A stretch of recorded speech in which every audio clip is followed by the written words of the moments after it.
ആളെ കോള് ഇല്ലായിരുന്നെങ്കിൽ ചിലപ്പോൾ ഒരു പക്ഷെ ഞാൻ അവിടെ ഇരിക്കലുണ്ടാവില്ലായിരുന്നു ശരിക്കും പറഞ്ഞാൽ. അതെ അതെ അതെ. എൻ്റെ മോന് പടത്തിന് കിട്ടി അതിന് പറയുന്നത് അമ്മയ്ക്ക് തന്നെ ആരോടെങ്കിലും പറയാനൊരു ഇതാ എന്നെ പോലെ തന്നെ അമ്മയും അവസാനം ഇങ്ങനെ ഇതൊന്നും ആരോടെങ്കിലും ഇന്നസെന്റ് ആയിട്ടിന്റെ പോലെ കാട്ടിലൊക്കെ തിന്നിട്ടാ ആരോടെങ്കിലും പറയണല്ലോ. അതിനോടെങ്കിൽ പറയാ എന്നെ പോലെ തന്നെ അമ്മയും ഞാൻ പറഞ്ഞു ആരോടും പറയണ്ട. ഞാൻ വണ്ടി കയറുമ്പോഴാണ് ഇത്ര ആദ്യമായിട്ട് ഞാൻ പരിചയപ്പെടുന്നത്.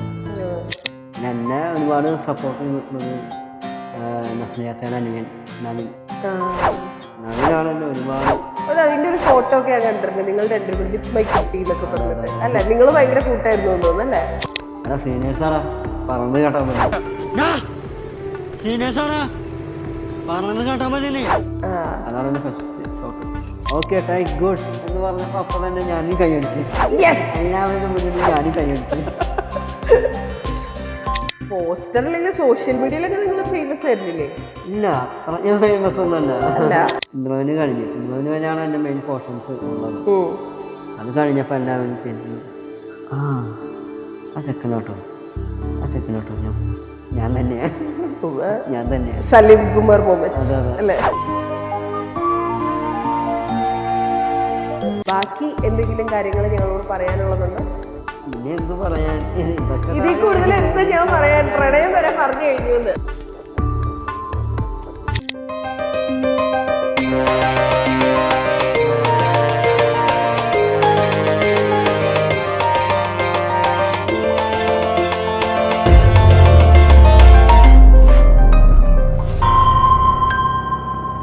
ഒരു വർഷം കഴിഞ്ഞു. ഒരു വർഷമായി ആവേശം ഇറങ്ങിയിട്ട് എന്ന് ആവേശത്തിന്റെ ആവേശം സ്റ്റിൽ ഗോയിങ് ഓൺ ആയിട്ടുള്ള ഞങ്ങൾക്ക് ഫീൽ ചെയ്യുന്നില്ല. How is it for you? എനിക്കിപ്പോഴും നന്നായിട്ട് ഫീൽ ചെയ്യുന്നുണ്ട്. കാരണം ഞാൻ എവിടെ പോയാലും എവിടെ ചെന്നാലും തിരിച്ചറിയുന്നുണ്ട്. അത് വളരെയധികം ബ്ലെസ്ഡാണ് എനിക്ക് എന്നെ സംബന്ധിച്ചിടത്തോളം. പിന്നെ ഇവിടെ എത്തി എന്നെ ഇവിടെ വരെ എത്തിക്കാൻ ശ്രമിച്ചിട്ടുള്ള ആളുകളെ ഞാനിപ്പോഴും എൻ്റെ മനസ്സിൽ സ്മരിച്ചുകൊണ്ടിരിക്കുകയാണ്. സംഭവിച്ചാൽ നമ്മുടെ ജിത്തു ചേട്ടൻ്റെ വൈഫ് ഷിഫ്നാത്ത. അതൊരിക്കലും എനിക്ക് ഒഴിച്ചുകൂടാൻ മറക്കാൻ പറ്റാത്തൊരു വ്യക്തിയാണ് ആളെ സംബന്ധിച്ചിടത്തോളം. നമ്മൾ ആളെ കോള് ഇല്ലായിരുന്നെങ്കിൽ ചിലപ്പോൾ ഒരു പക്ഷെ ഞാൻ അവിടെ ഇരിക്കലുണ്ടാവില്ലായിരുന്നു ശരിക്കും പറഞ്ഞാൽ. കുട്ടിയേട്ടനാവില്ലായിരുന്നു. അതെ അതെ അതെ. ഓക്കെ, അപ്പം ഒരു വർഷം കഴിഞ്ഞ സ്ഥിതിക്ക് നമുക്ക് ആവേശത്തിന്റെ കുറെ ഫസ്റ്റ് മൊമെന്റ്സ് ഉണ്ടാവുമല്ലോ, അത് പറഞ്ഞു തുടങ്ങാം. ഓക്കെ, അത് ഇപ്പൊ ഈ പറഞ്ഞ പോലെ ഫസ്റ്റ് കോള് ഷിഫ്നയുടെ അടുത്തുനിന്നാണ് അല്ലേ? ആ ഫസ്റ്റ് കോൾ എന്തായിരുന്നു? അത് ഫസ്റ്റ് ഞാനും അങ്ങനെ റീൽസൊക്കെ ചെയ്യുന്ന ടൈമാണ്. ആ ടൈമിൽ ഞാൻ ഇങ്ങനെ ഇരിക്കുന്ന സമയത്ത് എൻ്റെ അനിയന് കോൾ വന്നു. അല്ല മീൻസ് ഒരു മെസ്സേജ് വന്ന്. അത് നേരെ എൻ്റെ കസിൻസിന് മെസ്സേജ് ഫോർവേഡായി. അങ്ങനെ പോയി എൻ്റെ കസിൻസ് എല്ലാവരും കൂടി വന്നിട്ട് എൻ്റെ അടുത്ത് ചോദിക്കുകയാണ്, ചേട്ടൻ്റെ കുറച്ച് നാളായി ഒരു ചേച്ചി മെസ്സേജ് അയക്കുന്നുണ്ട്, അത് എനിക്ക് അയച്ചു നമ്പർ കിട്ടുമോ എന്ന് ചോദിച്ചിട്ട്. അതിന് ഫാൻസാണോ അങ്ങനെയാണോ എന്നൊക്കെ ചോദിച്ചു.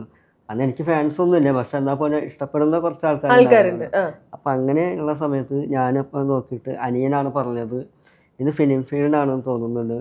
രോമാഞ്ചത്തിൻ്റെ ആ ടൈമിലുള്ള ആ ഒരു അപ്പോൾ ആ സമയത്താണ് ഇത് കോള് മെസ്സേജ് വരുന്നത്. ഞാൻ നോക്കുമ്പോൾ എൻ്റെ അനിയനും അതിനൊരു ഭാഗമാണെന്ന് പറയാം. അവൻ പറഞ്ഞത് പടമാണ്, ജസ്റ്റ് ഒന്ന് സംസാരിച്ചേക്ക് എന്ന് പറഞ്ഞിട്ട് എൻ്റെ അടുത്ത് സംസാരിക്കാൻ വേണ്ടി പറഞ്ഞിട്ട് ഞാൻ അങ്ങോട്ട് മെസ്സേജ് ചെയ്തു. പിറ്റേ ദിവസം ജിത്തു ചേട്ടൻ എന്നെ വിളിച്ചു.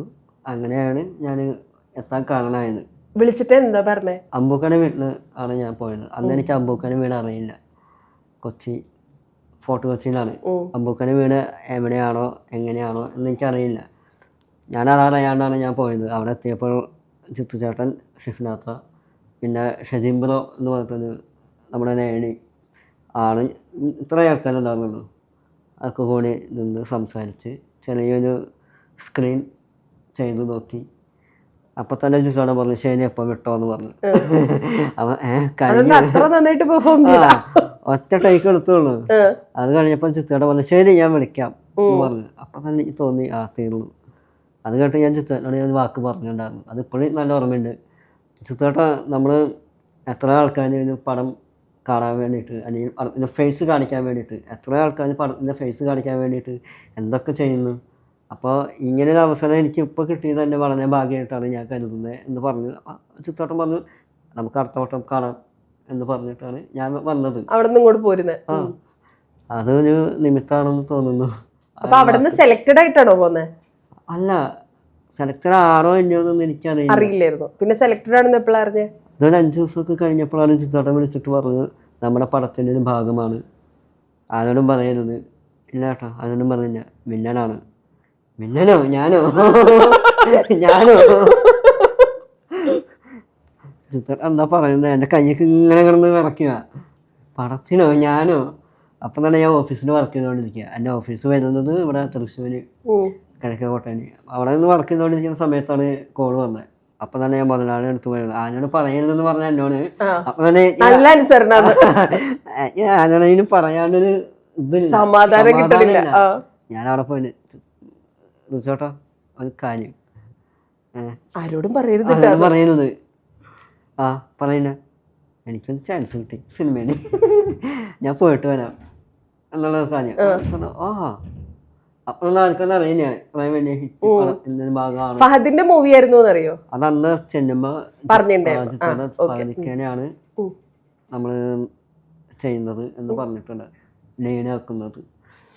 അങ്ങനെ അത് കഴിഞ്ഞ് ഞാൻ വീട്ടിൽ ചെന്നിട്ട് അമ്മ അതിനും പറയുന്നത് വീണ്ടും അമ്മ അതിനും പറയുന്നത് ജിത്തു ചേട്ടൻ വിളിച്ചിട്ടുണ്ടായിരുന്നു, നവമാജ് ഡയറക്ടറാണ്. അപ്പോൾ പടത്തിന് ആളുടെ അടുത്ത പടത്തിന് ഒരു ചാൻസ് ഉണ്ടെന്ന് പറഞ്ഞു. അമ്മ ഭയങ്കര പ്രാർത്ഥന പിറ്റേ ദിവസം തൊട്ട് അമ്മ എൻ്റെ മോന് പടത്തിന് കിട്ടി. അതിനോട് പറയുന്നത് അമ്മയ്ക്ക് തന്നെ അതിനോട് പറയാനൊരു ഇതാ. എന്നെ പോലെ തന്നെ അമ്മയും അവസാനം ഇങ്ങനെ ഞാനിപ്പോ അതിനോട്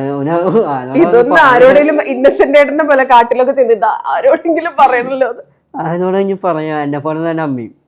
ഞാൻ പറഞ്ഞു അതിനോടും പറയണ്ട, ആ സമയം ആവട്ടെ, പോകുന്ന സമയമാവട്ടെ. അങ്ങനെ അതിനോട് പറയാണ്ടാണ് ഞാൻ പോയത്. അങ്ങനെ അതിനോട് പറയാണ്ട് പോയ എനിക്ക് അവിടെ എത്തിയപ്പോൾ സർപ്രൈസ് ആയിട്ടുള്ളത് സമീനക്ക, അമ്പൂക്ക, ജിത്തു ചേട്ടൻ, പിന്നെ അതുപോലെ തന്നെ മഷറംസ, ആർജി വയനാടൻ, അങ്ങനെ കുറച്ച് ആൾക്കാരായിട്ട് ഭയങ്കര കമ്പനി കാര്യങ്ങളൊക്കെ ആയി. അതുകൊണ്ട് അവിടെ എത്തുമ്പോഴാണ് ഇവരൊക്കെയാണ് എല്ലാവരോടും പറഞ്ഞിട്ടുണ്ടായിരുന്നു എന്നല്ലേ, അവിടെ എത്തുമ്പോഴാണ് ഇവരൊക്കെയാണ് എന്ന് ഞാൻ അറിയുന്നത്. ഞാൻ വണ്ടി കയറുമ്പോഴാണ് ഹിപ്സ്റ്റർ ആദ്യം ഞാൻ പരിചയപ്പെടുന്നത്, വണ്ടി കയറുമ്പോൾ. അങ്ങനെയൊക്കെ അങ്ങ് സംഭവിച്ചു എന്ന്. അല്ല, അപ്പൊ ഞാൻ ചോദിക്കട്ടെ, ഇപ്പൊ നമ്മള് സിനിമ കണ്ടു കഴിഞ്ഞ് നിങ്ങളെ നേരിട്ട് കണ്ട്, അതായത് ആസ് എ പേഴ്സൺ മിദ്ദൂട്ടി എന്ന് പറയുന്ന ആളെ നേരിട്ട് കണ്ട് എല്ലാരും ഒരുപോലെ ചോദിച്ചൊരു ചോദ്യം, ഇത്രയും പാവത്തിന് പിടിച്ചിട്ട് എങ്ങനെയാണ് കുട്ടിയേട്ടനാക്കിയെന്ന്. ഈ ചോദ്യം താങ്കൾ ചോദിച്ചിട്ടുണ്ടോ ജീത്തുവിൻ്റെ അടുത്ത്? ഞാൻ അങ്ങനെ ചോദിച്ചിട്ടില്ല. സംഭവിച്ചാല് എനിക്കത് എന്താ ചോദിക്കേണ്ടത് അറിയില്ല. ആ സമയത്ത് ഞാനിങ്ങനെ ഇരിക്കുന്നു, ചിത്രം പറയുന്നതൊക്കെ ഞാൻ ചെയ്യും. പക്ഷെ എന്നെ വില്ലനാക്കാൻ കാരണം എന്താ ചോദിച്ചില്ല? അത് ആ ക്യാരക്ടർ എങ്ങനെയാണല്ലോ, അതുകൊണ്ടാണ്. ആ ക്യാരക്ടർ ആ ഒരു ഹൈറ്റ് കുറഞ്ഞിട്ടുള്ള ആ ഒരു ചെറിയൊരു മേട്ടത്തനമുള്ള ഒരു ചെക്കൻ, അത് പറയുന്നത് മേട്ടത്തരം കുരുത്തക്കേട്. നിങ്ങളവിടെ മേട്ടത്തൻ, നമ്മള് കുരുത്തക്കേടെന്ന് പറയാ. കുഴപ്പമില്ല. അപ്പൊ അങ്ങനെയുള്ള ഒരാളാണ് ആ ഒരു ക്യാരക്ടർ ചെയ്യുന്നതെന്ന് വെച്ച് കഴിഞ്ഞാൽ ഒന്നുകൂടി ഹൈപ്പ് കിട്ടും. കാരണം സ്ഥിരം ക്ലീശ പരിപാടികളൊക്കെയാണല്ലോ. മറ്റേ ജൈജാന്റിക് വില്ലൻ വേണ്ടാന്ന് വെച്ചു. അതെ അതെ, ഹൈറ്റ് സൈസ് അതൊക്കെ ആകുമ്പോൾ എല്ലാവർക്കും ബോറടിക്കും. അപ്പോൾ ഇങ്ങനെയുള്ള ഒരാളാകുമ്പോൾ അതിനൊരു ഹ്യൂമറുണ്ട്. പടം ഫുൾ ഹ്യൂമറാണ്, സീരിയസ് റോളല്ല ശരിക്കും പറഞ്ഞാൽ. എല്ലാവരും സീരിയസ് ആയിട്ട് ചെയ്യുമ്പോൾ എൻ്റെ അടുത്ത് പറഞ്ഞത് ജിത്തു ചേട്ടൻ നീ സീരിയസ് ആയിട്ട് ചെയ്താൽ മതി, സീരിയസ് ആയിട്ട് ബിഹേവ് ചെയ്യുക. ആ സമയത്ത് മറ്റുള്ള കണ്ണിലൂടെ കാണുമ്പോൾ അതെന്തായാലും ഹ്യൂമറായിട്ടേ തോന്നുള്ളൂ. അങ്ങനെ പറഞ്ഞിട്ടാണ് ഞാനത് ചെയ്തത്. പിന്നെ എന്നെ ഒരുപാട് സപ്പോർട്ട് ചെയ്തിട്ടുള്ളത് നസ്രിയാത്തേൻ്റെ അനിയൻ നവീനാണ് എന്നെ ഒരുപാട്. അതിന്റെ ഒരു ഫോട്ടോ ഒക്കെ ഞാൻ കണ്ടിട്ടുണ്ട്, നിങ്ങൾ രണ്ടുപേരും കൂടി വിത്ത് മൈ കുട്ടി എന്നൊക്കെ പറഞ്ഞിട്ട്. അല്ലെ, നിങ്ങൾ ഭയങ്കര കൂട്ടായിരുന്നു തോന്നുന്നല്ലേ? ഞങ്ങൾ മാത്രമല്ല, അവിടെയുള്ള എല്ലാവരും, അമ്പാനാവട്ടെ, റോഷൻ, മിഥുൻ, ഹിപ്സ്റ്റർ, ഷിഫ്നാത്ത, പിന്നെ മിർഷാത്തുണ്ട്, പുള്ളി മഷറംസേനെ വൈഫാ, പുള്ളി, അതെല്ലാവരും ഒത്തിണങ്ങി പരിപാടി. ഒരു ഗ്രൂപ്പ് എഫേർട്ട് ആയിരുന്നു. ഞങ്ങളൊരു ഗ്രൂപ്പായിരുന്നു, ഭയങ്കര ഹാപ്പി ആയിരുന്നു. ഈ കുട്ടിയേട്ടൻ എന്ന് പറയുന്ന ക്യാരക്ടർ ആക്ച്വലി ആള് വില്ലനാണെങ്കിലും പിന്നീട് വന്ന, അതായത് OTT-ലൊക്കെ റിലീസ് കഴിഞ്ഞിട്ട് പിന്നീട് വന്ന ഡിസ്കഷനിൽ കുറെ പേര് പറഞ്ഞ കാര്യങ്ങളുണ്ട്. ആള് വില്ലനാണ്, പക്ഷെ ആവേശത്തിൽ ആ പിള്ളേരെക്കാളും ആത്മാർത്ഥതയുള്ള ആളാണ്. കാരണം അവരെ പിന്നീട് പ്രൊട്ടക്ട് ചെയ്യാനൊക്കെ പുള്ളി അത്ര ആത്മാർത്ഥമായിട്ട് നിന്നിട്ടുണ്ട്. കിട്ടിയ ഒരു ക്യാരക്ടർ എന്തായിരുന്നു, ഒരു ഔട്ട്ലൈൻ എന്തായിരുന്നു കുട്ടിയേട്ടനെ പറ്റി? സത്യം പറഞ്ഞത് വില്ലത്തല ആണെങ്കിൽ പോലും ആ ആളെ അക്സെപ്റ്റ് ചെയ്ത് കഴിഞ്ഞാൽ ബാക്കിയുള്ളവർക്ക് വേണ്ടിയിട്ട് എന്തും ചെയ്യും. അങ്ങനത്തെ ഒരു ക്യാരക്ടറാണ്. അതിനോട് ഞാൻ പറയാണെന്ന് വെച്ച് കഴിഞ്ഞാൽ റീൽസിലൊക്കെ ഭയങ്കര കൂട്ടാൻ്റെ സ്വഭാവം കണ്ടോ നിങ്ങൾ എല്ലാവരും എന്ന് പറഞ്ഞിട്ട് എടാ മോനെ എന്ന് പറയുന്നത് ആ ഒരു ടൈമിലായപ്പോലും നീ കഴിച്ചോ, കഴിക്കടാ, എടുത്ത് കഴിക്കടാ, അങ്ങനെയുള്ള കുറച്ച് ഡയലോഗ്സുകൾ ഉണ്ടായിരുന്നു. ഞാൻ കൊണ്ടുവന്നാക്കാം നിങ്ങൾ കയറ് എന്നുള്ള കുറച്ച് ഡയലോഗ്സ് കാര്യങ്ങളൊക്കെ ഉണ്ട്. അതൊക്കെ സോഫ്റ്റ് ആക്കിയിട്ട് നൈസായിട്ടുള്ള മ്യൂസിക്കൊക്കെ കൊടുത്തിട്ട് ഇട്ടിട്ടുണ്ടായിരുന്നു. അത് കാണുമ്പോൾ ഞാൻ ഇങ്ങനെയൊക്കെ അഭിനയിച്ചോ, കുട്ടിയേട്ടനെ പിടിച്ച് ലോലനാക്കിയില്ല, ഇത്രയും ടെററായിട്ടുള്ള ഒരാളെ പിടിച്ചിട്ട് ലോലനാക്കിയില്ല എന്നുള്ളൊരു ചിന്താഗതി എനിക്ക് അപ്പം തോന്നി. പിന്നെ എന്ത് പറയാനാ, അങ്ങനെയൊക്കെ ആക്കി അങ്ങനെയൊക്കെ ആക്കി അല്ലേ? ഓക്കെ, ഫസ്റ്റ് ഷോട്ട് എടാ സീനിയേഴ്സാടാ പറഞ്ഞത് കേട്ടാൽ മതി, അതാണ് എൻ്റെ ഫസ്റ്റ് ഷോട്ട്. ഏതാ ഏറെക്കുറെ ഒരു ഇൻട്രോ ഷോട്ട് തന്നെയായിരുന്നു ഷോട്ട് അല്ലേ? എൻ്റെ അടുത്ത് ഒന്നും പറഞ്ഞില്ല, എനിക്ക് ഇഷ്ടമുള്ളത് പറഞ്ഞോളാൻ പറഞ്ഞു. വേണം ചെറിയൊരു സ്ക്രിപ്റ്റ് ചെറുതായിട്ടൊന്ന് കേൾപ്പിച്ചു തന്നു. നീ അവനെ പോയിട്ട് ടെററാക്കുവാണ്, അവന് നിന്നെ കളിയാക്കുവാണ്, അപ്പം നീ കനിച്ച് പോകുന്ന സീനാണ്, ഇത്രേ പറഞ്ഞിട്ടുള്ളൂ. പോകുന്ന സമയത്ത് തിരിഞ്ഞു നോക്കണം. ഡയലോഗൊന്നും പറഞ്ഞിട്ടില്ല. ഡയലോഗ് ഇതിനോട് നിനക്ക് എന്താണ് പറയാൻ തോന്നുന്നത് അത് നീ പറഞ്ഞോ, ബൈഹാർട്ട് ചെയ്തിട്ട് പറഞ്ഞോളാൻ പറഞ്ഞു. അപ്പോൾ പറഞ്ഞു ചിത്രയുടെ കുറച്ച് കാര്യങ്ങൾ പറഞ്ഞു തന്നു. എടാ നീ എന്താ ഇവിടെ സീനിയേഴ്സാണോ, ഞങ്ങൾ സീനിയേഴ്സാണ്, കനിപ്പാണ് എന്നുള്ള രീതിയിൽ സംസാരിക്കാൻ പറഞ്ഞു. അതിനൊപ്പം തന്നെ നമ്മുടെ നവീൻ ബ്രോയാണ് കൂടെ നിന്നിട്ട് നീ സീനിയേഴ്സാണോ, എടാ സീനിയേഴ്സാണോ അങ്ങനെ പറയുന്നത് മാത്രം കേട്ടാൽ മതി. അങ്ങനെ നവീൻ ബ്രോയാണ് കൂടെ നിന്നിട്ട് പറഞ്ഞു തരുന്നത് നമുക്ക്. ഞാൻ അത്ര ഇതായിട്ട് ഞാൻ അവിടുന്ന് വരുന്ന സമയത്ത് തന്നെ ഞാൻ കനിപ്പ് പിടിച്ച് വെക്കും, ഭയങ്കര കനിപ്പാണ്. നവംബർ കൂട്ട് കൂട്ട് കലിപ്പ് പോരട്ടെ. അവസാനം കണ്ണീന്നൊക്കെ വെള്ളം തുടങ്ങി, കണ്ണീന്ന് വെള്ളം വരുന്നുണ്ട്, എന്താ ചെയ്യണ്ടേ, കുഴപ്പമില്ല നീ കലിപ്പ് കൂട്ട്. ഒരു 3-4 ടൈക്ക് 5 ടൈക്കൊക്കെ പോയിട്ടാണ് ആ പരിപാടി സെറ്റായത്. ഈ ക്യാമറ പേടി സ്റ്റേജ് ഫിയർ സാധനങ്ങളൊന്നും ഉണ്ടാവില്ലല്ലോ, കാരണം ക്യാമറയുടെ മുന്നിൽ നിന്നല്ലേ പെർഫോം ചെയ്തുകൊണ്ടിരുന്നത്. അതിപ്പോൾ ടിക്ടോക്ക് ആണെങ്കിലും ഇൻസ്റ്റ ആണെങ്കിലും ഒക്കെ അങ്ങനെ ആയിരുന്നല്ലോ. പക്ഷെ പ്രോപ്പർ സിനിമയ്ക്ക് വേണ്ടി പോയി നിൽക്കുമ്പോൾ പേടിയുണ്ടായിരുന്നോ? നല്ല പേടിയുണ്ടായിരുന്നു.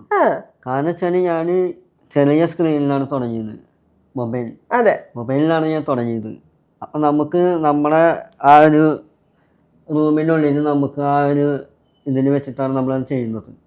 അപ്പോൾ ആരൊന്നും പറയാനില്ല, ആൾക്കാർ കാണുന്നത് ഓൺലൈൻ വഴിയാണെങ്കിൽ പോലും നമുക്ക് വേറെ ഒന്നും തോന്നിയിട്ടൊന്നുമില്ല, പേടിയും കാര്യങ്ങളൊന്നും. നമ്മൾ ഇഷ്ടമുള്ളത് ചെയ്യുന്നു, ഒറ്റയ്ക്കാണ്. എന്താണെന്ന് വെച്ച് കഴിഞ്ഞാൽ നമ്മൾ എത്രയും ആൾക്കാരുടെ മുന്നിലാണ് നിൽക്കുന്നത്, ക്യാമറയ്ക്ക് മുന്നിൽ, പിന്നെ ഡയറക്ടറിന് മുന്നിൽ, അവിടെയുള്ള ക്രൂവിന് എല്ലാവരും മുന്നിൽ, അവിടെ മാത്രമല്ല അപ്പുറം കുറേ ആൾക്കാരുണ്ട്, അതിനൊക്കെ മുന്നിൽ ആണ് പെർഫോം ചെയ്യുന്നത്. അപ്പം എന്ന് വെച്ച് കഴിഞ്ഞാൽ എൻ്റെ മനസ്സിൽ ഓടി വന്നത് ഞാൻ ടൈക്ക് തെറ്റിക്കുമ്പോൾ ടൈം പോയിക്കൊണ്ടിരിക്കുക, ബുദ്ധിമുട്ടാവോ അങ്ങനെയൊക്കെയുള്ള പേടി എനിക്കുണ്ട്. പിന്നെ സാധനം ശരിയാവും, ടൈക്ക് ശരിയാണോ, ഓക്കെ ആണ്, ശരിയാണെന്ന് പറയുമ്പോൾ സന്തോഷമുണ്ട് ആ സമയത്ത്. എന്താ പറഞ്ഞേ, ഓക്കെ ടൈക്ക് ഗുഡ് എന്ന് പറഞ്ഞപ്പോൾ അപ്പം തന്നെ ഞാനും കൈയടിച്ചു, എല്ലാവരുടെ മുന്നിൽ ഞാനും കൈയടിച്ചു. അത് നല്ലൊരു മൊമെന്റ് ആയിരുന്നു. ഓക്കെ, പിന്നെ നായകന്റെ ഫസ്റ്റ് മീറ്റിംഗ്, നായകൻ എപ്പോഴാണ് കാണാൻ? ഇവിടെ നിന്ന് വണ്ടി കയറി അവിടെ എത്തിയിട്ട് 1 മാസത്തോളം ഞങ്ങളവിടെ ഫ്രീ ആണ്, വേറെ ഒന്നുമില്ല. ഞങ്ങളങ്ങനെ മറ്റേ ബാംഗ്ലൂരങ്ങ് അയച്ചിട്ടേക്കുക, ഇഷ്ടമുള്ള ബസ്സിൽ പോവാം, വരാം, ഹാപ്പി ആയി നിൽക്ക്. ഷൂട്ട് തുടങ്ങുന്നതിന് 1 മാസം മുന്നേ അങ്ങനെയാണ് ഞങ്ങൾ പോയിട്ടുള്ളത്. അത്രയും ടൈം ഞങ്ങൾ അവിടെ സ്പെൻഡ് ചെയ്തു. ഒരു ദിവസം ഞാനൊക്കെ തല കുത്തി നിന്നിട്ടുണ്ട്, എന്തിന്, നേരം പോകാൻ വേണ്ടിയിട്ട്. അങ്ങനെ ഞാൻ റൂമിൽ തല കുത്തി നിൽക്കുക, അങ്ങനെ കുറച്ച് അഭിപ്രായങ്ങളൊക്കെ കാണിക്കുക, അങ്ങനെയുള്ള സംഭവങ്ങൾ. എന്താണെന്ന് വെച്ച് കഴിഞ്ഞാൽ നമ്മൾ അങ്ങനെ നിൽക്കുന്ന സമയത്തോടെ ഒരു ദിവസം അമ്പൂക്ക വന്ന് അജിത്തിനോട് മെസ്സേജ് അയച്ച് വിളിച്ചു. നമുക്ക് തൊട്ടപ്പുറത്താണ് അവൻ്റെ റൂം, ഞങ്ങൾ തൊട്ടിപ്പുറത്ത്. നിങ്ങൾ 4 പേരും വായോ, ഞാനും അവനും എല്ലാവരും ഒരുമിച്ച 4 പേര് വായോ, ഫാദിക്ക വന്നിട്ടുണ്ട്, പിള്ളേരൊന്ന് കാണണം. അങ്ങനെ പോകുമ്പോഴാണ് ഞാൻ ഈ സമയനക്കാനും അമ്പൂക്കാനും ഫാദിക്കാനും ദസ്നയത്ത പിന്നെ അതുപോലെ ഈ മഷ്റൂംസ് അങ്ങനെയുള്ള ടീമിനും എല്ലാവരും കാണുന്നത് ആ സമയത്ത് കാണുമ്പോഴാണ് ഞാൻ കണ്ണ് തള്ളി നിൽക്കുന്ന സമയമാണ്. ഫഹദിക്കാനൊക്കെ എടുത്ത് കാണാന്ന് പറയുന്നത് ഭയങ്കര ആ സമയത്തൊക്കെ പ്രൗഡ് മൂമെന്റ് പോലെയാണ്. ഞാനിങ്ങനെ ഇരുന്ന് എല്ലാവരും മുന്നിൽ നിൽക്കണോ ഇരിക്കണോ വേണോ എന്നിങ്ങനെ ആലോചിച്ച എൻ്റെ എല്ലാവരും വന്ന് സൈഡിൽ പിടിച്ചിട്ട് കുട്ടി അന്ന് അപ്പം തൊട്ട് ക്യാരക്ടർ അവന് കുട്ടീനാക്കി. പിന്നെ ഞാൻ അവിടെ അപ്പോഴാണ് ഞാൻ കാണുന്നത്. ആ ടൈമിൽ 1 മാസത്തോളം വെയിറ്റ് ചെയ്തിട്ട് അതിൻ്റെ ഗ്യാപ്പിലാണ് ഞങ്ങൾ കാണുന്നത്. അത് അങ്ങനെ ഒരു എക്സ്പീരിയൻസ്. എന്നിട്ട് എന്താ പറഞ്ഞേ പുള്ളി? ഈ സാധാരണ നമ്മൾ മീഡിയക്കാര് ഫഹദിനെ പറ്റി പറയുന്ന ഒരു കാര്യമുണ്ട്, പുള്ളിയോട് സംസാരിച്ച് എന്ത് ചോദിച്ചാലും പുള്ളി മറ്റേ അതെ അതെ അതെ അതെ അതെ അതെ ആ ലൈനാണോ? ഇല്ല, ഇക്ക പറയും. നമ്മൾ ഓവറായിട്ടുള്ള വേസ്റ്റ് വർത്താനങ്ങളൊന്നും അല്ലല്ലോ. ഇക്ക കറക്റ്റായിട്ട് സീനിയാരിറ്റി ഉണ്ട് ഇക്കയ്ക്ക്. കറക്റ്റ് ആ ഒരു ഇതിലാണ് പറയത്തുള്ളൂ. അങ്ങനെ അത് നസ്ലിയത്ത് ആയാലും ഇടയ്ക്കിടയ്ക്ക് ജോക്ക് അടിക്കും. നസ്ലിയത്ത് അങ്ങോട്ടും ഇങ്ങോട്ടും ജോക്ക് അടിക്കും. അങ്ങനെയുള്ള പരിപാടി. നസ്ലിയത്ത് സിമ്പിളാണ്, ക്യൂട്ട് സിമ്പിളാണ് നസ്ലിയത്ത്. ഇപ്പോൾ ഒരു ദിവസം ഞാനും എൻ്റെ ഫ്രണ്ട്സും കൂടിയിട്ട് ഗ്യാപ്പുള്ള സമയത്ത് ഡാൻസ് കളിക്കും പാട്ടൊക്കെ വെച്ചിട്ട്.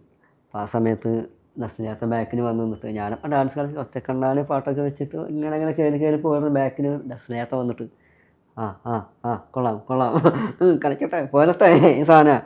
ഞാൻ പെട്ടെന്ന് തിരിഞ്ഞ് നോക്കുമ്പോഴാണ് അയ്യോ നസ്ലിയത്ത്. അങ്ങനത്തുള്ള കുറേ മൊമെൻറ്റ് കാര്യങ്ങളൊക്കെ. പിന്നെ നസ്ലിയത്ത് ഇടയ്ക്ക് വന്നിട്ട് ഞങ്ങളെ മീറ്റ് ചെയ്യാൻ വേണ്ടി വരും. അവിടെ വന്നിരിക്കുക, സംസാരിക്കുക. അപ്പോൾ ഞങ്ങൾക്ക് ഭയങ്കര കോൺഫിഡൻസാണ് അടുത്ത വർക്ക്, അടുത്ത ഷൂട്ടിന് വേണ്ടി പോകാനും കാര്യങ്ങൾക്കൊക്കെ എല്ലാവരും ഭയങ്കര സപ്പോർട്ട് ചെയ്തിട്ട് ഭയങ്കര അങ്ങനെയൊക്കെ ആയിരുന്നു കുറച്ച് നാൾ. ഒരു ഷൂട്ട് ഫീലൊന്നും ബേസിക്കലി ഇല്ലായിരുന്നു. ഇല്ല, എനിക്ക് ആകെ കൂടി 3 മാസം 30 ദിവസത്തെ പരിപാടി എനിക്കുള്ളതുണ്ടായിരുന്നുള്ളൂ. പക്ഷെ ഞാൻ അവനോടൊരു ഇഷ്ടം കൊണ്ട് ഞാൻ അവിടെ ഒരു 4 മാസമെങ്കിലും നിന്നിട്ടുണ്ടാവുമെന്നാണ് എൻ്റെ ഒരു സംശയം. ഈ 4 മാസം കൂടെ നിന്നിട്ടുണ്ടാവും അവൻ്റെ ഒപ്പം. വർക്ക് എന്താണെന്ന് പഠിക്കാനും അവൻ്റെ കൂടെ കുറേ ആൾക്കാരെ കാണുമ്പോൾ അമ്പൊക്കെ ആയാലും അവനൊക്കെ ആയാലും കാണുമ്പോൾ അവൻ്റെ കൂടെ നിൽക്കുക എന്നുള്ളൊരു പ്രൗഡാണല്ലോ, അത് മൂമെൻ്റാണ്. അപ്പോൾ അവൻ്റെ കൂടെ അങ്ങനെ കുറച്ച് നാൾ ഞാൻ നിന്നു. ആദ്യത്തെ തിയേറ്റർ എക്സ്പീരിയൻസ്, അതായത് ഒരു മാസ് ക്രൗഡിന്റെ കൂടെ ഇരുന്ന് കാണുമ്പോഴുള്ള ഒരു എക്സ്പീരിയൻസ് ഇല്ലേ? ഞങ്ങൾ വനിതയിലാണ് ഫസ്റ്റ്. സ്വാഭാവികം, അതാണല്ലോ നിങ്ങളുടെ സിനിമാക്കാരുടെ സ്ഥലം. അപ്പം അവിടെയാണ് ഞങ്ങൾ കയറി വന്നത്. അപ്പോൾ ആർക്കും അറിയില്ല, എന്നെ ആർക്കും അറിയില്ല. വെച്ചാൽ ആ സമയത്ത് എന്നെ പോസ്റ്റർ ഇറങ്ങിയിട്ടില്ല, ഞാൻ ഹൈഡാ. അല്ല, പോസ്റ്ററിലെങ്കിൽ സോഷ്യൽ മീഡിയയിലൊക്കെ നിങ്ങൾ ഫേമസ് ആയിരുന്നില്ലേ? ഇല്ല, ഞാൻ ഫേമസ് ഒന്നുമല്ല. എന്ത് അത്ര ഫേമസ് ഒന്നുമല്ല, ഞാൻ പാവം. അപ്പോൾ അങ്ങനെ ഇരിക്കുന്ന സമയത്ത് എന്നെ അങ്ങനെ അത്ര പോസ്റ്റിങ് കാര്യങ്ങളൊന്നും ഇറങ്ങാത്തത് കൊണ്ട് ഒരു ചെക്കൻ കൂടെ വന്നിട്ടുള്ള ചെക്കൻ എന്നുള്ള രീതിയിൽ ഞാൻ അവിടെ പോയി. ഏതോ ഒരു ചെക്കൻ വന്ന് ഇരിക്കുന്നു, കാണുന്നു, പോകുന്നു. അങ്ങനെ ഞാൻ അവസാനം അവിടെ നിന്ന് എൻ്റർമെൻറ്റ് കഴിയാറായപ്പോഴാണ് എല്ലാവരും ഇത് നീയല്ലേ അതാണോ ആ സാധനം ഇൻ്റർവ്യൂവിന് കഴിഞ്ഞു. ഇൻ്റർവ്യൂവിന് കഴിഞ്ഞാണ് എൻ്റെ മെയിൻ പോർഷൻസ് ഉള്ളത്. അത് കഴിഞ്ഞപ്പോൾ എല്ലാവരും തിരിഞ്ഞു നോക്കി, ആ ചെക്കനാട്ടോ ഞാൻ തന്നെയാണ് സലീം കുമാർ മൊമെന്റ്. അതെ അത് ചില സമയത്ത് സീറ്റില്ലാതെ ഞങ്ങൾ നിലത്തിൽ നിന്ന് കണ്ടിട്ടുണ്ട്. ഞാൻ എനിക്കാൻ വേണ്ടി പോയതാണ്. പക്ഷേ പ്രണവ് പറഞ്ഞു നീ ഇവിടെ ഇവിടെ ആരും വന്നിട്ടില്ല. എനിക്ക് നമ്മുടെ റോഷനും അവനൊക്കെ നിലത്ത് ആ സൈഡിൽ ചവിട്ടുപടി സൈഡിൽ ഇരുന്നിട്ടൊക്കെയാണ് അന്ന് ഫസ്റ്റ് ഷോ കണ്ടത്, സിനിമ കണ്ടു തീർത്തത്. ഇത് കഴിഞ്ഞിട്ട് പുറത്തേക്ക് ഇറങ്ങുമ്പോൾ ഒരു ആവേശം ഉണ്ടല്ലോ നിങ്ങളുടെ ടീമിന്റെ. കാരണം അത് കേറിപ്പോയ ആളല്ലല്ലോ തിരിച്ചിറങ്ങി വരുന്നത്, കുട്ടിയേട്ടനാണല്ലോ. പോയത് മിദ്ദൂട്ടിയാണെങ്കിൽ തിരിച്ചു വരുന്നത് കുട്ടിയേട്ടാണല്ലോ. എങ്ങനെയുണ്ടായിരുന്നു? എനിക്കൊന്നും ഓർമ്മയില്ല സാർ, സത്യം പറഞ്ഞ. എല്ലാവരും വന്ന് ഓരോന്ന് ചോദിക്കുന്നു. ഞാൻ ആദ്യമായിട്ടാണ് ആ ഒരു വീഡിയോയ്ക്ക് മുന്നിലൊക്കെ വന്ന് ഇങ്ങനെ സംസാരിക്കുന്നത്. എനിക്ക് എന്താ സംസാരിക്കേണ്ടതെന്ന് അറിയില്ല. അങ്ങനത്തെ ഒരു ഇതായിരുന്നു. ഞാൻ അപ്പം തന്നെ ദൈവത്തിൻ്റെ മുന്നിൽ ഞാനിങ്ങനെ എന്താ പറയുക പ്രാർത്ഥിക്കുകയാണ്, ഈശ്വര എൻ്റെ മുന്നിൽ ദൈവമായിട്ട് പ്രത്യക്ഷപ്പെട്ടത് ജിത്തു ചേട്ടൻ, ഇപ്പോഴത്തെ ഷിഫ്നാഥ. അതിനൊക്കെ ഇങ്ങനെ പടങ്ങൾ ഇങ്ങനെ കണ്ടുകൊണ്ടിരിക്കുക ഞാൻ ആ സമയത്ത്. Okay, nice. ഇപ്പൊ ഈ പറഞ്ഞ മാതിരിയേ ഈ മിദൂട്ടി എന്ന് പറയുന്ന ആൾക്ക് കിട്ടുന്ന ഒരു ആക്സെപ്റ്റൻസ് ഉണ്ടല്ലോ കുട്ടിയേട്ടനില്. കുട്ടിയേട്ടന് പക്ഷെ ഒരുപാട് തല്ലുകളും കിട്ടിയിട്ടുണ്ട്. കാരണം ഇപ്പൊ ആദ്യം ഞാൻ ഇൻട്രോയിൽ പറഞ്ഞ പോലെ ഒരൊറ്റ തല്ലു കൊടുക്കാനാ തോന്നുന്നത്. നേരത്തെ ആവുമ്പോ ആൾക്കാർ, ഞാൻ പറഞ്ഞിട്ടുണ്ട്, ഈ വില്ലനായിട്ട് വരുന്ന ആൾക്കാർക്ക് നേരിട്ട് തിയേറ്ററിൽ നിന്ന് ഇറക്കുമ്പോൾ നല്ല അടി കിട്ടുന്ന അവസ്ഥയൊക്കെ ഉണ്ടായിട്ടുണ്ട്. ഇപ്പൊ പിന്നെ നമുക്കൊരു ബോധമുള്ളതുകൊണ്ട് അതുണ്ടാവില്ല. പക്ഷെ നിങ്ങൾക്ക് ഷൂട്ടിന്റെ സമയത്തൊക്കെ ഒരുപാട് ആക്ഷൻ സീക്വൻസ് ഉണ്ടല്ലോ, ശരിക്കും അടി കിട്ടിയിട്ടുണ്ടോ? അടി ഞാൻ ഇങ്ങനെ കൊടുക്കുക ചെയ്തത്. ആർക്ക്? ശരിക്കും വെച്ച് കഴിഞ്ഞാൽ ഞാൻ ചോദിച്ചത് ഈ ആക്ഷൻ സീക്വൻസ് ചെയ്യുമ്പോ ടൈമൊക്കെ മാറിപ്പോയിട്ട് ശരിക്കും അടി കിട്ടുമല്ലോ. അത് ഞാൻ മറ്റേ ഇത് വെച്ചടിക്കുന്ന മോപ്പ് വെച്ചടിക്കുന്ന സീനുണ്ട്. ആ സീനിലാണ് ഞാൻ 1, 2, 3 ടൈക്കിലാണ് ഞാനത് ഓക്കെ ആക്കിയത്. 2 ടൈക്ക് കഴിയുമ്പോൾ ചേട്ടാ അവിടെ നിന്ന് വിളിച്ച് പറയുക, എടാ നീ അവനൊന്ന് ശരിക്കും അടിക്കുക, നീ വീണ്ടും അവനെ അടിക്കൊള്ളേണ്ടി വരും. നമ്മൾ ഈ ടൈക്ക് എടുത്ത് പോയിക്കൊണ്ടേയിരിക്കേണ്ടി വരും. ഒരു ഒറിജിനാലിറ്റി ഉണ്ടാവില്ല. ഞാനാണെങ്കിൽ അവന് വന്ന് നിൽക്കുമ്പോൾ പതുക്കെ ആണെങ്കിൽ ഭയങ്കര ഹാപ്പി, പതുക്കെ പറയടാ അങ്ങനെ ഇതിന് ഞാനും ഇങ്ങനെ അവൻ്റെ അടുത്ത് ബിഹേവ് ചെയ്യുന്നത്. ഞാൻ ശരിക്കും അടിക്കാമെന്ന് എനിക്ക് ജീവിതത്തെ അറിയത്തില്ല. ആ ഒരു വ്യക്തിയാണ് ഞാൻ. അപ്പോൾ ഹിപ്സ്റ്റർ നമ്മുടെ പ്രണവ് പറഞ്ഞു, നീ അടിച്ചോ, നീ ഇവനും തലേനും മാത്രം അടിക്കാണ്ടില്ല, ബാക്കിയുള്ള വസ്തുനി അടിച്ചോ, കുഴപ്പമില്ല. ആ മോപ്പ് എന്ന് വെച്ച് കഴിഞ്ഞാൽ മറ്റേ ഡമ്മിയാണ്, പക്ഷെ അത് അത്യാവശ്യം വെയിറ്റ് അത്യാവശ്യം കൊണ്ടു കഴിഞ്ഞാൽ ഞാൻ 2 കളിപ്പിച്ച് ഞാൻ 3ാമത്തെ ടൈക്ക് ഓക്കെ ആക്കി, നല്ല അടി അടിച്ചു. എന്നിട്ട് അത് ഓക്കെ എന്ന് പറഞ്ഞപ്പോഴാണ് അവനെ അടി കൊള്ളുമ്പോൾ എനിക്കാണ് വേദനിക്കുന്നത്. സത്യം പറഞ്ഞാൽ ഈശ്വര ഞാനാണല്ലോ അടിക്കുന്നത് എന്നുള്ളൊരു മൈൻഡ്. പിന്നെ അമ്പാൻ സജിൻ ചേട്ടൻ എന്നെ എടുത്തെറിയുന്ന സീൻ, കഴുത്തിന് പിടിക്കുന്ന സീൻ, അതിന് 10-15 ടൈക്കോളം പോയിട്ടുണ്ട്. കാരണം നമ്മളൊക്കെ ആകുമ്പോൾ ക്രൗഡ് ഓക്കെ ആവില്ല, ക്രൗഡ് ഓക്കെ ആകുമ്പോൾ തെറ്റിക്കും. അങ്ങനെ സംഭവം എല്ലാം കൂടി ഓക്കെ ആവണല്ലോ. അങ്ങനെ 10-15 ടൈക്ക് വരെ അതും പോയിട്ടുണ്ട്. ഇപ്പോ 1 വർഷത്തിന് ഇപ്പുറം നിൽക്കുമ്പോഴേ ആഫ്റ്റർ ആവേശം ലൈഫിൽ വന്നിട്ടുള്ള ചേഞ്ചസ് എന്തൊക്കെയാണ്? ഒരു ചേഞ്ച് ഉണ്ടായിട്ടില്ല നമുക്ക്. ഞാൻ അന്നത്തെ മിതുട്ടി എന്നുള്ള ആൾക്ക് ചേഞ്ച് വന്നിട്ടില്ല. ഞാൻ പറഞ്ഞ ഇപ്പൊ കരിയർ വൈസ് ആളുകളുടെ ഒരു സ്വീകരണം അതെല്ലാവരും എന്തോ ബ്ലസ്ഡ് ആണെന്ന് തോന്നുന്നു എനിക്ക്. സംഭവിച്ചാലും എല്ലാം പുറത്ത് കാണുമ്പോഴൊക്കെ തിരിച്ചറിയുക. ആ കുട്ടിയേട്ടൻ കൊച്ചു കുട്ടികൾ വരെ വന്ന് എൻ്റെ അടുത്ത് വന്ന് സംസാരിക്കുക, ചേട്ടൻ റിയൽ നെയിം എന്താ കുട്ടീന്നാണോ എന്നൊക്കെ ചോദിക്കുമ്പോൾ ഭയങ്കര സന്തോഷമുണ്ട്. ഇതൊക്കെ വയസ്സായ ആളുകൾ, അമ്മമാർ, അവനൊക്കെ വരുമ്പോൾ ചിരിക്കുക, ഇതൊക്കെ കാണുമ്പോൾ ഇപ്പോഴും അത് നിലനിൽക്കുന്നുണ്ട്. ഇപ്പോഴും അതിൻ്റെ ഒരു ടൈം ഇപ്പോഴും കഴിഞ്ഞിട്ടില്ല. അത് ചിത്തുചേട്ടൻ, നമ്മുടെ ഫഹദിക്ക, ഇവനെല്ലാം ആ ക്രൂ മൊത്തം അവൻ്റെ എഫേർട്ടാണ് ഈ ഒരു പടം. ശരിക്കും പറഞ്ഞാൽ അവനോട് നന്ദി പറയാണ് ഈ സമയത്ത്. ഇതിനൊരു 2ാം ഭാഗം വരുമോ? ഇല്ല, അതൊന്നും അത്ര പ്ലാനുകളല്ല ഒന്നും. അല്ലെ, ഈ അംബാനെ കണ്ടപ്പോൾ അംബാന്റെ അടുത്ത് ചോദിച്ചിരുന്നു, അംബാന്റെ ഒരു സ്പിൻ ഓഫ് പോലെ അംബാന്റെ ഒരു സ്റ്റോറി, അംബാന്റെ ഒരു കഥ പറയാനുണ്ടാവുമല്ലോ, അങ്ങനെ വല്ലതും ഉണ്ടാവുമെന്ന് പറഞ്ഞു. വന്നാൽ ഞാൻ അഭിനയിക്കും എന്ന് സജിൻ പറഞ്ഞു. വന്നാൽ അഭിനയിക്കും. കാരണം ആ കഥ ചിലപ്പോൾ ഞാൻ ഉണ്ടാവാൻ ചാൻസ് ഇല്ല തോന്നുന്നു. ഞാൻ അംബാന്റെ ജീവിതത്തിലല്ലേ. അതല്ലാണ്ട് നിങ്ങൾ സെക്കൻഡ് പാർട്ട് ഒന്നും പ്ലാൻ ചെയ്യുന്നില്ല? സെക്കൻഡ് പാർട്ട് അതാ ഞാൻ പറഞ്ഞത്, ഒന്നും പ്ലാനല്ല, അറിയില്ല. സെക്കൻഡ് പാർട്ട് അറിയില്ല. അതൊക്കെ ചിത്തുചേട്ടൻ്റെ മനസ്സിലാണ്. എത്രയോ കഥകളുണ്ട് ചിത്തുചേട്ടൻ്റെ മനസ്സിൽ. അതൊക്കെ വരുന്നത് എങ്ങനെയാണ്, എപ്പോഴാണ് എന്നൊന്നും. ബാക്കി എന്തെങ്കിലും കാര്യങ്ങൾ ഞങ്ങളോട് പറയാനുള്ളതുണ്ടോ? ഇനി എന്ത് പറയാൻ, ഇതിൽ കൂടുതൽ എന്ത് ഞാൻ പറയാൻ, പ്രണയം വരെ പറഞ്ഞു കഴിഞ്ഞു എന്ന്. അപ്പൊ ഓൾമോസ്റ്റ് എല്ലാ കാര്യങ്ങളും പറഞ്ഞ സ്ഥിതിക്ക് ഈ അടുത്ത സിനിമ ഇറങ്ങുമ്പോൾ അതിന്റെ പ്രൊമോഷന്റെ ഭാഗമായിട്ട് നമുക്ക് വീണ്ടും മീറ്റ് ചെയ്യാം. ഒരുപാട് സിനിമകൾ ഉണ്ടാവട്ടെ, ഒരുപാട് വർക്കുകൾ വരട്ടെ, സന്തോഷമായിട്ടിരിക്കും. നേരത്തെ പറഞ്ഞല്ലോ, തട്ടലും മുട്ടലും ഇല്ലാണ്ട് പോട്ടെ. All the best and thank you so much.